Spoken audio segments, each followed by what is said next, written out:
Oh man, welcome back to another video. Today's gonna be a different one for you guys. We're gonna be talking a little bit about profit taking. So as you guys know, we've had a crazy run up here in the crypto markets and the traditional markets in January, and it's got a lot of people starting to think about trimming profits, which is interesting. So we're going to cover that off. We're going to cover my broad methodology around how I think about taking profits and when I think it's a good idea to, and what I generally like to do when taking profits. So this isn't meant to be a deep dive, but just to give you my broad scoping. If you guys want a deeper dive on this, then let me know if you enjoy this in the comments, and we can do a deep one when I'm back on my desk. Now, taking profits. First and foremost, are we at a level that I'm looking to take profits on my long-term portfolio? For me, and everybody's different, absolutely not. I mean, I did not hold throughout the bear market in 2022 for me to be selling now that some of these altcoins have had a little bit of a run-up. Yes, it looks fantastic. Some of your buys, if you were buying them really low, certain altcoins are up over 100%. Bitcoin is obviously doing much better now, from 15,500 to about that 23,000 range. But you need to ask yourself, what is your long-term thesis? When I'm investing in crypto for my long-term portfolio, I'm not talking about my trades here, for my long-term portfolio, I'm thinking about a long-term multi-year view, right? I think Bitcoin's here to disrupt the existing establishment, to actually be an antithesis to that, right? And so if that's my thesis, if that's why I'm investing in it, why would I get out now that Bitcoin's gone from 15,000 up to 23? Right? I think this is going to go back to all-time highs comfortably. I think it's going to go beyond there, and I think we've just started with our adoption curve.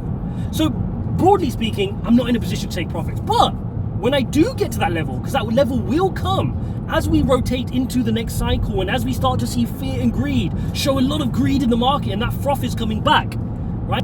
Then we can get to a level where we can start thinking about trimming the froth off the top. And that's my broad rationale. And it all starts with, how do I structure my portfolio? Because if I don't structure my portfolio from the beginning, how do I know when to trim? I'll give you an example. Let's say, hypothetically, I decide a layer one coin, let's say something like, we'll go with Phantom, right? Let's say Phantom is, I've decided it's gonna be 1% of my portfolio. But Phantom's had a crazy run up, I've been DCAing in, and now Phantom makes up 3-4% of my portfolio. And naturally, I cannot let that continue. It's still a small cap project compared to others, and I can't let it overskew my portfolio.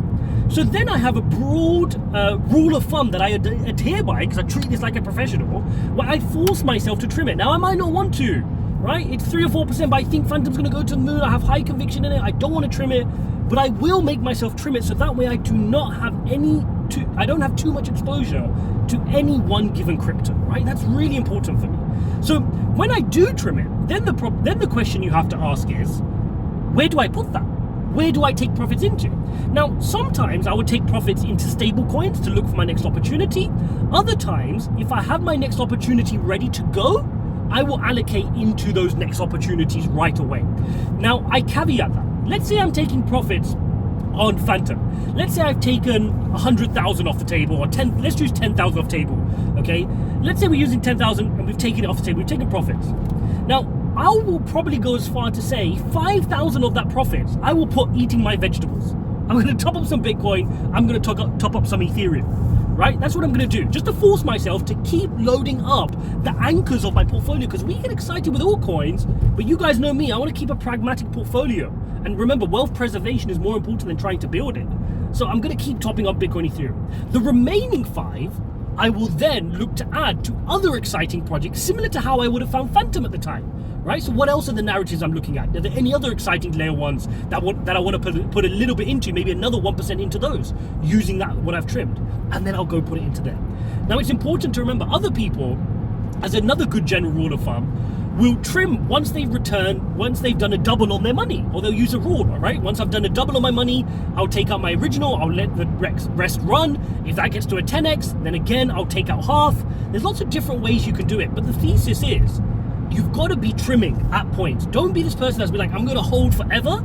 Trimming is the right way to treat it, right? Just like I nibble when I'm DCAing, I don't take huge bites, right? I nibble, I keep buying, keep nibbling. Same when I sell. It's not a binary decision like, oh, right today, all I'm doing is buying. Tomorrow, all I'm going to do is sell at this point. No, it's as I start to feel that greed comes back into the market, and you'll sense it. You're going to see crazy pumps and crazy days in the crypto market. When that starts to come back in, I'm naturally going to start trimming my profits, trimming, putting them into more safer place and rotating out of the risk place, which are more your smaller capital coins. All right, so that is the broad methodology I wanted to share with you guys here on this Saturday. Let me know in the comments your thoughts around profit taking. What's your strategy? Because at the end of the day, profit taking strategies are very bespoke to you and your conviction. Let me know in the comments what are yours. If you want a deeper dive on this topic, I know a lot of you guys requested the topic. Let me know that when I'm on my desk, we could do a deep dive into the exact examples and how I take profit, what I do, and we can go through that in detail. Cool. Hope you guys have a good weekend.